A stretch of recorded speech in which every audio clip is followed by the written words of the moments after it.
Praise the Lord. खुदावन यीशुआ हामशिया के नाम से फिर एक बार हम आप सबों को इस YouTube चैनल के अंदर स्वागत करते हैं और मैं फिर एक बार आपके सामने उपस्थित हूँ बुधवार की बाइबल स्टडी के लिए। तो आज का जो विषय है, उपदेश के हर एक झोंके से उछले।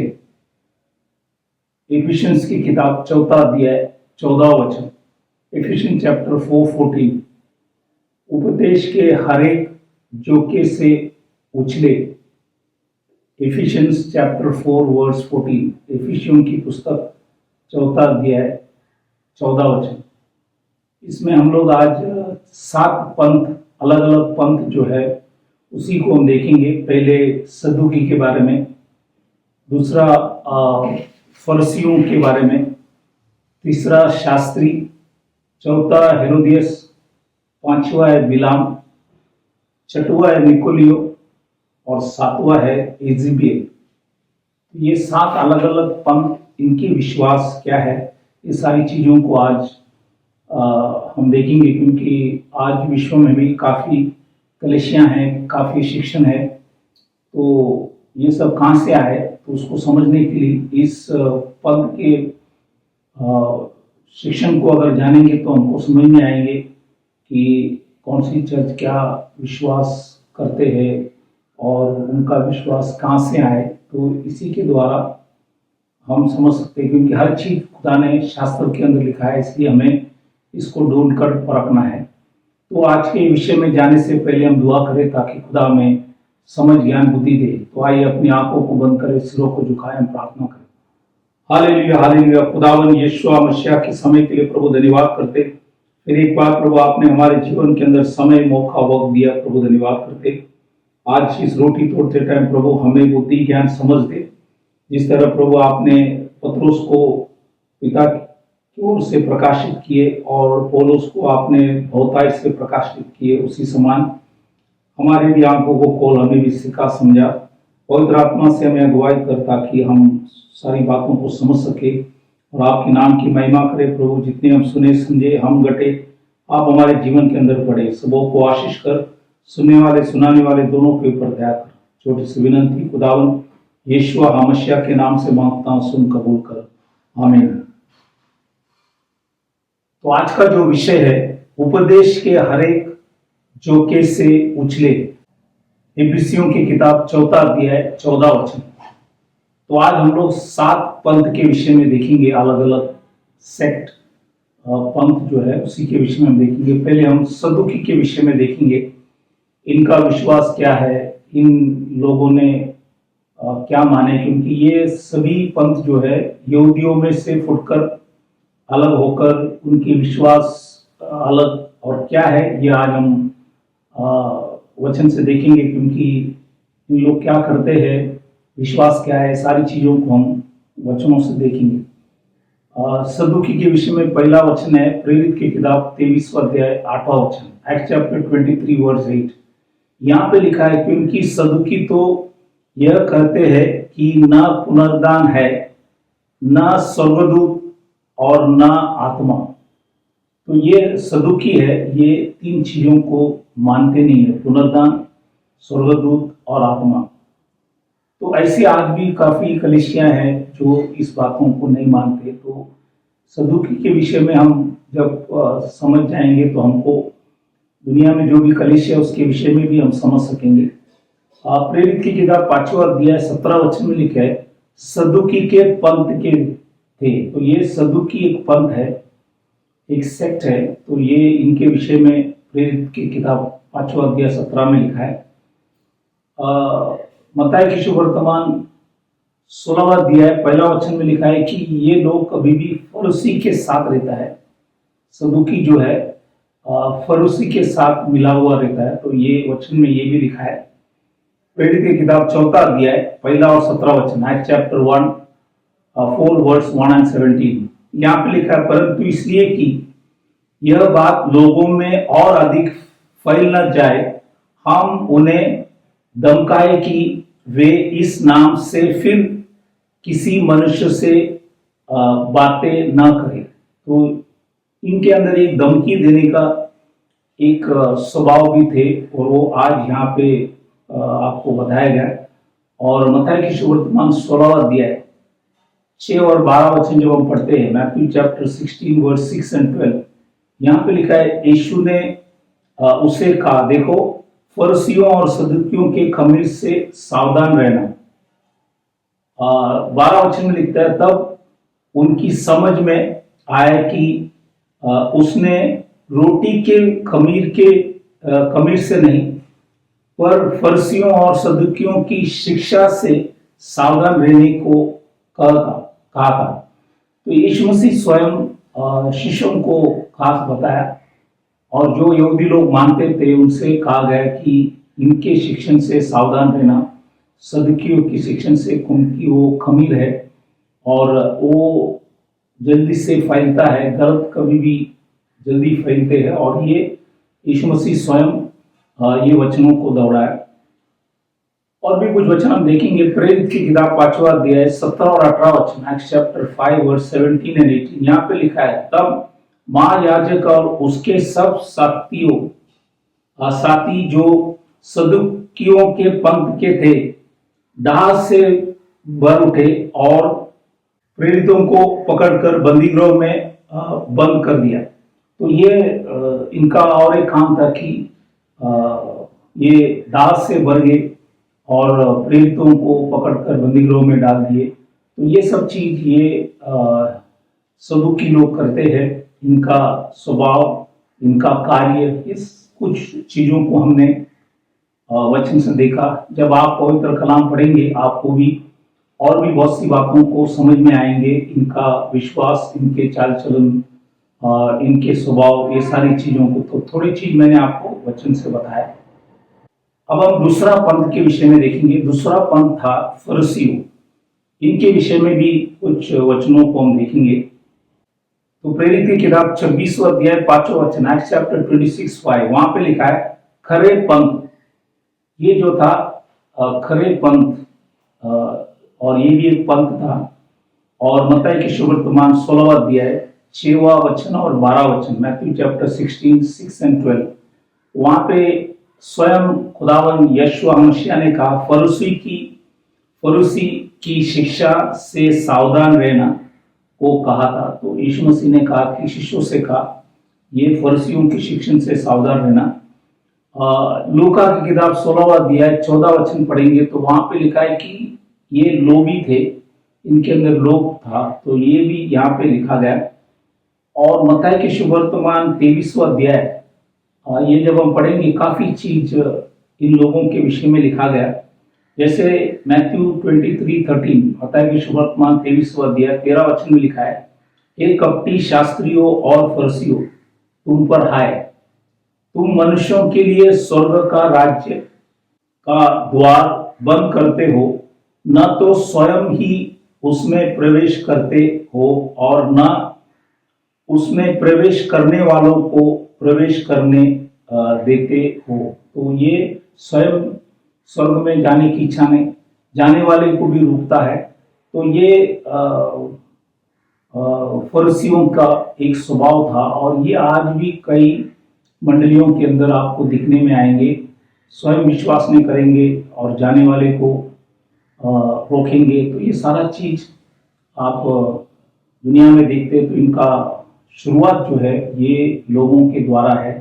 हमने इस वचनों को पढ़ा, और भी कई वचन हम देखेंगे। मत्ती की सुवर्तमान 23वां अध्याय 14 वचन, मैथ्यू चैप्टर 23:14, यहाँ पे फिर लिखा है, हे कपटी शास्त्रियों और फरीसियों, तुम पर हाय, तुम विधवाओं के घरों को खा जाते हो और दिखाने के लिए बड़ी देर तक प्रार्थना करते रहते हो, इसलिए तुम्हें अधिक दंड मिलेगा। तो प्रभु ने कहा कि यीशु मसीह ने इनको अधिक दंड है, क्योंकि ये विधवाओं के घर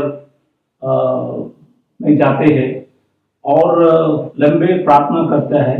तो ये दिल से नहीं, ये सब दिखावटी है। तो ये इसलिए यीशु मसीह यहाँ पे कहा कि ये सब कपटी लोग हैं और उनके ऊपर हाय, मतलब उनके ऊपर दुख। तो ये 14 वचन में हमने पढ़े। मत्ती की सुवर्तमान 23:15, मैथ्यू चैप्टर 23:15, यहाँ पे लिखा है, और भी कई बातों को लिखा है कि हे कपटी शास्त्रियों और फरीसियों, तुम पर हाय, मतलब तुम पर दुख, तुम एक जन को अपने मत में लाने के लिए सारे जल और तल में फिरते हो, और जब वह मत में आ जाता है तो उसे अपने से गुना नरकीय बना देते हो। तो ये अपने पंथ में लोगों को लेके आने के लिए काफी जगह वो घूमते हैं फिरते हैं कि अपने पंथ में ले आए, और जब वो आए तो लिखा है कि 2 गुना नरकीय बना देते हो, तो नरक के लिए इनको बना देते हो। तो इसलिए इनके विषय में काफी चीज यहाँ पे लिखा गया। और मत्ती की सुवर्तमान 23वां अध्याय पूरा जब हम पढ़ेंगे, वहां पे 5 बार इन लोगों से, खास करके फरीसियों से कहा कि वे अंधे हैं। जैसे 16 वचन, 17 वचन, 19 वचन, 24 वचन, 26 वचन, verse 16, verse 17, verse 19, verse 24, verse 26। 5 बार खुदा ने, यहोशू मसीह ने इनसे कहा कि अंधे हैं, आत्मिक बातों को दिखते नहीं, समझते नहीं, इसलिए उनको अंधे कहा गया। लूका की किताब 7वां अध्याय 30वां वचन, लूक चैप्टर 7:30, यहाँ पे लिखा है, परंतु फरीसियों और व्यवस्थापकों ने उससे बपतिस्म न लेकर परमेश्वर के अभिप्राय को अपने विषय में टाल दिया। तो ये लोग बपतिस्म को मानते नहीं। जैसे आज काफी मंडली है, कहते हैं कि बपतिस्म का जरूरी नहीं है। चोर जब यीशु मसीह के पास गए तो वो बपतिस्म दिया नहीं। तो ये सब उदाहरण बताकर लोगों को बताते हैं कि बपतिस्म जरूरी नहीं है। लेकिन जिस दिन से मंडली स्थापन हुआ उस दिन से प्रभु ने कहा कि बपतिस्म जरूरी है। तो इसलिए ये वचन आपको बताया गया। और मत्ती की सुवर्तमान 23वां अध्याय 23 वचन, मैथ्यू चैप्टर 23 वर्स 23, तुम पुदीना और सौंफ और जीरे का 10वां अंश तो देते हो, परंतु तुमने व्यवस्था की गंभीर बातों को अर्थात न्याय और दया और विश्वास को छोड़ दिया है। चाहिए ताकि इन्हें भी करते रहते और उन्हें भी न छोड़े। तो ये लोग बाइबल के अंदर लिखा है, फरीसी लोग पुदीना, सौंफ, जीरा ये सभी के दशांश देते हैं, लेकिन गंभीर बातों को छोड़ दिया। जो विश्वास है, दया है, न्याय है, ये सारी चीजों को उन्होंने छोड़ दिए। तो इसलिए प्रभु ने कहा दोनों करना है, एक के ऊपर ज्यादा जोर नहीं, दोनों भी हमें करना है। तो यीशु मसीह ने उनको इस बातों को भी समझाए। और ऐसे काफी लोग आज, काफी कलीसियाएं हैं कि वो दशांश को महत्वपूर्ण देते लेकिन बाकी चीजों को मानते नहीं है। और भी कुछ वचन हम देखेंगे, जैसे यूहान के सुवर्तमान 9वां अध्याय 13 से 16 वचन जब पढ़ते हैं तो ये लोग, फरीसी लोग, चंगाई पर विश्वास नहीं करते। जैसे वो अंधे को यीशु मसीह ने चंगाई किया, लेकिन उन लोग ने बहुत से सवाल किए, ये वो सब, लेकिन उन लोग चंगाई पर विश्वास नहीं करते। इसलिए उन्होंने काफी सवाल, जो व्यक्ति चंगे हो गए उनसे कहा गया। और प्रेरित किताब 23वां अध्याय 8वां वचन, एक्ट्स चैप्टर 23:8, यहाँ पे लिखा है कि फरीसी विश्वास करते हैं कि पुनरुत्थान है, स्वर्गदूत है और आत्मा है, लेकिन ये फरीसी, ये सदुकी लोग नहीं मानते, लेकिन फरीसी लोग मानते हैं। तो ऐसे आज भी ये काफी मंडलियां हैं, इस चीजों को मानते हैं, कुछ चीज को मानते नहीं। तो आप जब शास्त्र पढ़ेंगे तो आपको समझ में आएंगे सारा चीज। तो हमने फरीसी के विषय में कई बातों को देखा। अब हम तीसरा पद के विषय में देखेंगे, शास्त्री लोग। ये शास्त्री मतलब पुराने समय के अंदर प्रिंटिंग, मतलब किताब प्रिंट नहीं होता था, हाथ से लिखे बाइबल की जो भी अध्याय चाहिए वो शास्त्री लोग लिख के देते थे। तो ये जो शास्त्री लोग के विषय में कई बातों को आप वचन से देखेंगे। जैसे मार्क के सुवर्तमान 12वां अध्याय 28 से 34 वचन जब पढ़ेंगे, मार्क चैप्टर 12, 28 to 34, यहाँ पे लिखा है, विश्वास करते हैं कि एक ही खुदा है। तो ये काफी वचन पढ़ने से इनको समझ में आया कि एक ही खुदा है, ये एक ही खुदा को मानते हैं।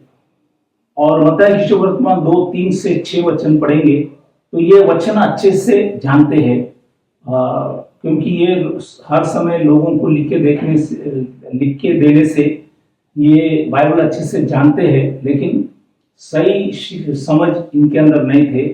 जैसे मत्ती की सुवर्तमान 15वां अध्याय 9वां वचन में खुदावन यीशु मसीह स्वयं का, और ये व्यर्थ मेरी उपासना करते हैं क्योंकि मनुष्यों की विधियों को धर्मोपदेश करके सिखाते हैं। तो इनका ये उपासना तो करते हैं, लेकिन प्रभु ने लिखा ये व्यर्थ उपासना है। इसलिए आज काफी मंडली है उपासना करते हैं, लेकिन वचन के आधार पर वो सब व्यर्थ है। तो ये शुरुआत शास्त्रियों से हुआ, तो इसलिए इस वचन को यहाँ पे लिखा है। मार्क के सुवर्तमान 14वां अध्याय उसका 43 वचन जब हम पढ़ेंगे, वहां पे लिखा है यूदा के साथ संगति करते हैं। तो ये यूदा के साथ जो 12वां शिष्य था उसके साथ भी ये शास्त्री लोग संगति करते हैं। मार्क के सुवर्तमान 3रा अध्याय 22 वचन, मार्क चैप्टर 3:22, यहाँ पे यीशुआ को उन्होंने बालज़बूब कहा, मतलब शैतान कहा गया।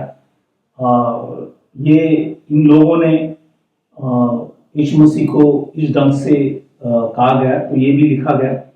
लूका की किताब 5:30 में, लूक चैप्टर 5:30, इनके अंदर कुड़कुड़ाने लगे। इनके अंदर ये भी स्वभाव है कुड़कुड़ाना, जैसे पुराने नियम के अंदर इजराइल लोग काफी बार कुड़कुड़ाए, उसी समान ये भी कुड़कुड़ाने लगे कई बातों के अंदर।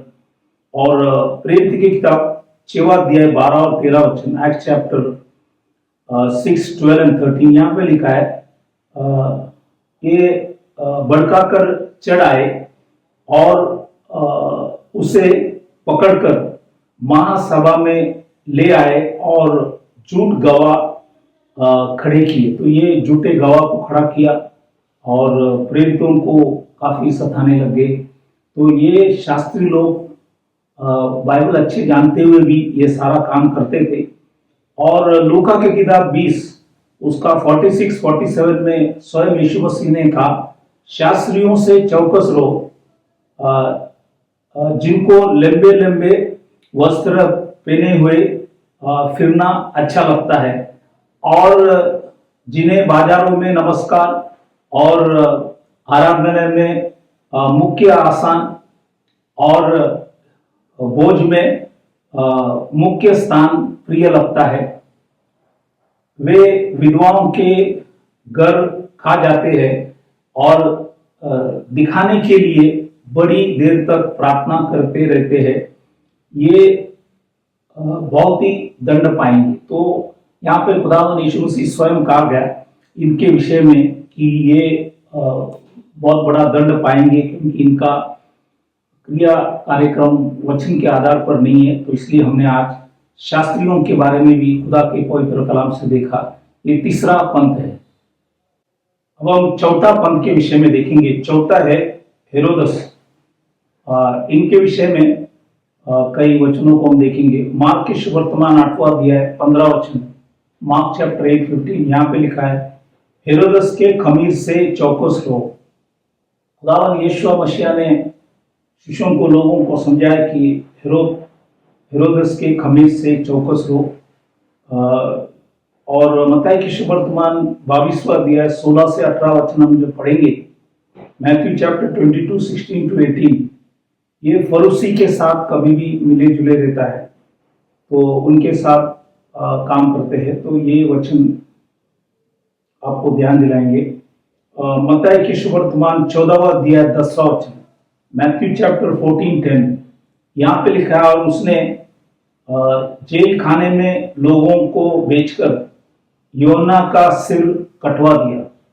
तो ये लोग मर्डर करने वाले लोग हैं। और यहाँ पे आप देखेंगे कि योना का सिर उन्होंने कटवा दिया। प्रेरित 12वां अध्याय 2 वचन, चैप्टर 12:2, यहाँ पे हेरोद ने क्या किया देखो, यहाँ पे लिखा है, उसने योना के भाई याकूब को तलवार से मरवा डाला। ये दो जगह पे हमने देखा कि ये सेवक लोगों को मर्डर किया गया। तो ये हेरोदियस के शिक्षण है, तो इसी से भी हमें ख्याल करना है। प्रेरित की किताब 12वां अध्याय पहला वचन में लिखता है, एक्ट चैप्टर 12 वर्स 1। उस समय हेरोदस राजा ने कलीसिया के कई व्यक्तियों को सताने के लिए उन पर हाथ डाले। तो ये सताने का काम भी ये करते थे। और प्रेरित 12वां अध्याय 4 वचन, एक्ट चैप्टर 12 वर्स 4, वहां पे लिखा है, उसने उसे पकड़कर बंदीगृह में डाला, जैसे पतरस को डाला गया। लेकिन प्रभु ने अद्भुत कार्य कर उन्हें बाहर ले आए ताकि वचनों को लोगों के पास पहुंच जाए। तो इसलिए तो हेरोदियस ऐसे ऐसे सब काम कर रहे, तो उसके बारे में हमने वचन से कई बातों को देखा। अब हम आगे का पंथ देखेंगे। 5वां है बिलाम। एक नबी था, इनके विषय में हम कई वचनों को देखेंगे। इनका मुख्य 4 चीज है। वो क्या है हम देखेंगे। ये है, एक है कि बालम की शिक्षा, ये है पहला है बालम की शिक्षा। दूसरा है बालम के समान भ्रष्ट हो गए। और तीसरा जो है लिखा है कि वे सीधे मार्ग को छोड़कर भटक गए। और लिखा है कि बिलाम के मार्ग पर हो लिए। तो ये तीसरा चीज हमने देखा। और चौथा है बिलाम की सम्मति। तो ये 4 चीजें बिलाम के विषय में लिखा है। कि नबी होकर भी इन्होंने इजरायलियों को शाप करने को उठा, लेकिन प्रभु ने उन्हें मदद नहीं किया। बालक ने काफी चीजों को ले आए कि वो इजराइल को, उनको मालूम था कि जो नबी है वो जो कहे वो है, लेकिन प्रभु ने उनको अनुमति ना दी। और बिलाम के विषय में प्रकाशित वाक्य 2:14 में लिखा है, पर मुझे तेरे विरुद्ध कुछ बातें कहनी है, क्योंकि तेरे यहाँ कुछ ऐसे हैं जो बिलाम की शिक्षण को मानते हैं, जिसने बालक को इजरायलियों के आगे ठोकर का कारण रखना सिखाया कि वे मूर्तियों पर चढ़ाई गई वस्तुएं खाए और व्यभिचार करें। तो ये बिलाम की जो शिक्षण है, जैसे आज ब्रह्मांड की बहुत से शिक्षण है, लोग वनस में रहने के बावजूद भी उस शिक्षणों को सब मानते हैं जो वचन के आधार पर नहीं है। वैसे यहाँ पे ये बिलाम की शिक्षा जो है उसी से भी हमें सावधान रहना है।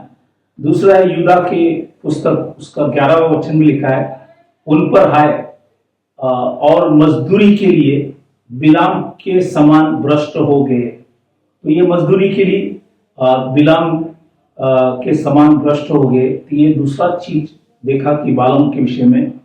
तीसरा है दूसरी पत्रोस 2 अध्याय 15 वचन में परमेश्वर के दास पत्रोस लिखता है, वे सीधे मार्ग को छोड़कर भटक गए हैं और बोर का पुत्र बिलाम के मार्ग पर हो लिए है, जिसने अधर्म की मजदूरी को प्रिय जाना। तो ये अधर्म की जो मजदूरी है उसी को प्रिय जाना है। ये तीसरा चीज हमने देखा बिलाम के विषय में। चौथा है गिनती की किताब 31वां अध्याय 16 वचन, नंबर्स चैप्टर 31 वर्स 16। यहाँ पे प्रभु लिखता है, देखो बिलाम के सम्मति से पोर के विषय में इजरायलियों से यहोवा का विश्वासघात इन्हीं ने करवाया और यहोवा की मंडली में मरी फैली। तो ये इनके वजह से हुआ, क्योंकि इनकी सम्मति काउंसिल के विजय। तो इसलिए ये 4 चीज हमने बिलाम के विषय में देखा। तो इसी से भी हमें सावधान रहना है, क्योंकि ये भी एक तरफ का पंथ है और इनके विश्वास हमने वचन से सारी चीजों को देखा। अब हम 5वां पंथ में जाए, वो है निकोलियो। ये निकोलियो जो है अंग्रेजी में निको मतलब कब्जा करना और लाइती मतलब लोगों को कब्जा करना, दिलों को नहीं। तो आज काफी सेवक लोग भीड़ जमाने की कोशिश कर रहे हैं, भेड़ को नहीं। तो सब जगह आप देखेंगे भीड़ जमाने की कोशिश कर रहा है, एक से बढ़कर एक काम। जैसे बाइबल में भी आप देखेंगे, प्रेरित की किताब 5वां अध्याय में यूदस थे, थियोडस थे, इन्होंने भी भीड़ को जमाया, लेकिन वो भी नष्ट हो गए। लोग भी नष्ट हुए। तो इसलिए इससे हमें ख्याल करना है। ये निकोलेटियम की शिक्षण है। तो दो मंडली को लिखा गया। पहले प्रकाशित वाक्य दूसरा अध्याय 6वां वचन, ये एपीसी मंडली है। और उसके बाद तीसरा मंडली जो है परगामुस। तो पहले हम मंडली में देखते हैं तो ये निकोलियो के काम। तो पहले शुरू होता है काम से। दूसरा चीज हम जो तीसरा कलीसिया में देखा, शिक्षा। तो काम जो है बाद में शिक्षा बनता है, मतलब सब लोग को वो करना पड़ता है। जैसे प्रकाशित वाक्य 2:6 में लिखता है, रेवलेशन 2:6 एफिसी मंडली में लिखता है, पर हाँ तुम में यह बात तो है कि तू निकोलियों के कामों से घृणा करता है, जिनसे मैं भी घृणा करता हूं। प्रकाशित वाक्य 2:15 में तीसरा मंडली है वो परगामुस। लिखा है कि वैसे ही तेरे यहाँ कुछ ऐसे हैं जो निकोलियों की शिक्षा को मानते हैं। तो ये है जो एफिसियों में मंडली में काम था, वो तीसरा मंडली में शिक्षा हुआ। तो कोई भी विश्व में मंडली के अंदर पहला काम होता है, उसके बाद वो रूल होता है, शिक्षा होता है, तो सभी को करना पड़ता है। तो ये निकोलेटियम की शिक्षण है। इसके विषय में भी हमने देखा। और आखिरी में इज़ेबेल का पंथ जो है, उसी के विषय में भी हम देखेंगे। इज़ेबेल जैसे पुराने नियम के अंदर जब हम पढ़ते हैं, एहाब राजा ने ये अन्य जाति स्त्री से विवाह किया और उनके विषय में लिखा गया प्रकाशित वाक्य 2:20 में।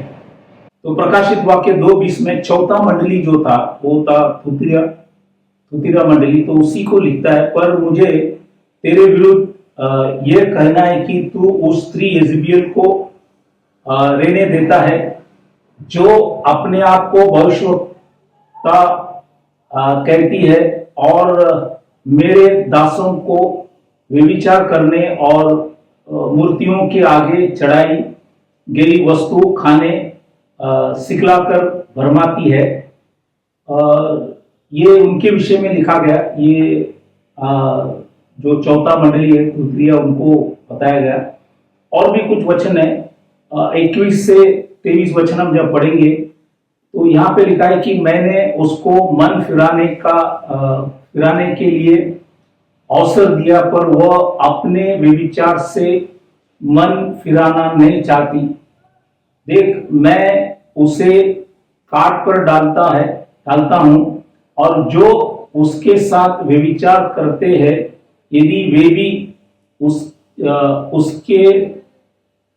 उसके से कामों से मन न फिराए, तो मैं उन्हें बड़े क्लेश में डालूंगा। मैं उसके बच्चों को मार डालूंगा। तब सब कलीसियाएं जान लोगे कि हृदय और मन का परखने वाला मैं ही हूं, और मैं तुमसे हर एक को उसके कामों के अनुसार बदला दूंगा। तो ये खुदा ने इस मंडली के विषय में लिखा है। ये स्त्री और नए करार के अंदर जब हम पढ़ते, स्त्री मंडली में प्रचार करना मना है। तो ये इज़ेबेल के शिक्षण भी आज काफी मंडली के अंदर है। तो आज लोग वचन को ज्यादा महत्वपूर्ण देते नहीं। कहता है खाली दिल में विश्वास करना है, बाकी चीजों के ऊपर ख्याल नहीं करते।